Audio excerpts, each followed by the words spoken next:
Hello everyone. So we are discussing the back exercise questions of the chapter Structure of Atom, and today we will discuss question number 47. So here the question is, neon gas is generally used in the signboards. If it emits strongly at 616 nanometer, calculate A. the frequency of emission, B. distance travelled by this radiation in 30 seconds, C. energy of quantum, and D. number of quanta present if it produces 2 joule of energy. देखो बेटा, आपको क्या दिया है कि neon gas है जो generally हम साइन बोर्ड्स में यूज करते हैं, जो ग्लो करते हैं बोर्ड्स, अगर वो एमिट करती है light at the wavelength of 616 nanometre, तो यहां पर आपको गिवन है बेटा lambda is equals to 616 nanometres which is equals to 616 into 10 to the power -9 metres. अब आपको इसमें 4 पार्ट्स गिवन है, आपको हर पार्ट में एक कुछ नया कैलकुलेट करना है. ठीक है, तो 1 by 1 करके सॉल्व करेंगे बेटा. ए पार्ट में देखो, ए पार्ट में आपको पूछा है द फ्रीक्वेंसी ऑफ एमिशन, मतलब आपको कैलकुलेट करनी है बेटा न्यू की वैल्यू. ठीक है, कैसे करेंगे? सिंपल फॉर्मूला हमें पता है, nu is equals to C by lambda. तो वैल्यूज पुट कर दो बेटा, कितना हो जाएगा? Nu is equals to C is speed of light, या फिर हम कहेंगे स्पीड ऑफ रेडिएशन. ये होता है 3 into 10 to the power 8 metre per second, divide by wavelength कितनी बेटा? 616 into 10 to the power -9 metre. Metre से मीटर कैंसिल, फ्रीक्वेंसी आएगी पर सेकेंड में, जो कि आनी भी चाहिए. ठीक है, कैसे सॉल्व करेंगे बेटा? देखो, जब भी आपके पास ऐसा हो कि ऊपर वाला जो नंबर है वो छोटा हो, तो जनरली हम क्या करते हैं? पावर्स एडजस्ट कर लेते हैं थोड़ी. कैसे करेंगे? देखो, नीचे है 616, तो ऊपर मैं 3000 बना लू, इसको 3 0 हमने यहाँ पर लगा दिए, इनटू 10 to the power कितनी हो जाएगी बेटा? पॉइंट को हमने खिसकाया है राइट साइड, तो पावर कम हो जाएगी, 3 पावर कम हो जाएगी 8 में से, तो कितना बचा? 10 to the power 5 divide by 616 into 10 to the power -9. Unit क्या है बेटा? Second inverse. अब आप यहाँ पर 3000 को आसानी से डिवाइड कर पाएंगे 616 से. कितना आएगा बेटा? यह जाएगा आपके पास 4.87 into 10 to the power 14 second inverse, या फिर इसी को आप लिख सकते हैं इतना हर्ट्ज. ठीक है बेटा, फर्स्ट पार्ट का आंसर आ गया, तो इसको हम कर लेंगे बॉक्स के अंदर बंद. क्लियर? ओके. अब चेक करेंगे बेटा सेकेंड पार्ट, मतलब बी पार्ट. बी पार्ट में क्या पूछा है आपसे? बी पार्ट में आपको बताना है distance travelled by this radiation in 30 seconds. देखो बेटा, यहां हम सॉल्व कर रहे हैं B part. Distance travelled by the radiation in 30 seconds, मतलब आपको टाइम दिया हुआ है 30 सेकेंड. स्पीड आपको पता है रेडिएशन की, स्पीड ऑफ लाइट जितनी होती है. और क्या पूछा है बेटा? आपसे पूछा है डिस्टेंस ट्रेवल्ड. ओके, तो ये भी सिंपल है. कैसे निकालेंगे बेटा? बचपन से एक फॉर्मूला पढ़ते आ रहे हैं हम लोग. कौन सा formula? Speed is equals to distance upon time. तो यहां पर आपको कैलकुलेट करना है बेटा डिस्टेंस, तो ऐसे डिनोट कर दे इसको. डिस्टेंस हो जाएगा आपके पास स्पीड इंटू टाइम. स्पीड कितना बेटा? 3 into 10 to the power 8 metre per second into time आपको दिया है 30 सेकेंड्स, तो यहां पर ये सेकेंड से सेकेंड कैंसिल. कितना आएगा बेटा? 3 into 30 is 90 into 10 to the power 8 metre. Scientific notation में लिखेंगे, so 9.0 into 10 to the power 9 metre. This is the answer of B part. इसको भी हम कर देंगे बेटा बॉक्स के अंदर बंद. ये आया आपके पास 9.0 into 10 to the power 9. This is 10 to the power 9. इसको थोड़ा अच्छे से लिख लेंगे. ठीक है बेटा. उसके बाद देखो सी पार्ट. सी पार्ट में क्या पूछा है आपसे? एनर्जी ऑफ क्वांटम, मतलब आपको बतानी है ई की वैल्यू.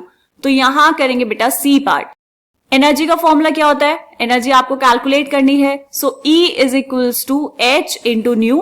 फ्रीक्वेंसी हम निकाल चुके हैं, या फिर आप चाहें तो इसकी वैल्यू कैलकुलेट कर सकते हैं by using wavelength, that is E is equals to H C by lambda. कोई भी वैल्यू यूज कर सकते हैं बेटा, लेकिन देखो एच सी बाय लेमडा में डिवाइड करना पड़ेगा, तो एच न्यू यूज कर लेंगे. कितना हो जाएगा? E is equals to H is the Planck's constant 6.626 into 10 to the power -34 joule second into new की वैल्यू कितनी कैलकुलेट की है बेटा? ए पार्ट में चेक करेंगे. फ्रीक्वेंसी आपके पास आई है 4.87 into 10 to the power 14 second inverse. यहां पर सेकेंड से सेकेंड इनवर्स वाला पार्ट कैंसिल हो गया. बचा कितना बेटा? मल्टीप्लाई कर लो. 6.626 इंटू 4.87, यह आएगा आपके पास 32.27 into 10 to the power -20 joules. आप चाहें तो इसको लिख देंगे बेटा साइंटिफिक नोटेशन में. कितना हो जाएगा? 3.227 into 10 to the power -21 joules. ये आ गया आपके पास सी पार्ट का आंसर, इसको भी कर देंगे बॉक्स के अंदर बंद। ठीक है, 3 पार्ट्स हो गए बेटा। अब हमें सॉल्व करना है इस क्वेश्चन का लास्ट पार्ट जो है बेटा डी पार्ट। ठीक है, उसको यहाँ पे नीचे सॉल्व करेंगे। क्या पूछा है आपसे? Number of quanta present if it produces 2 joule of energy.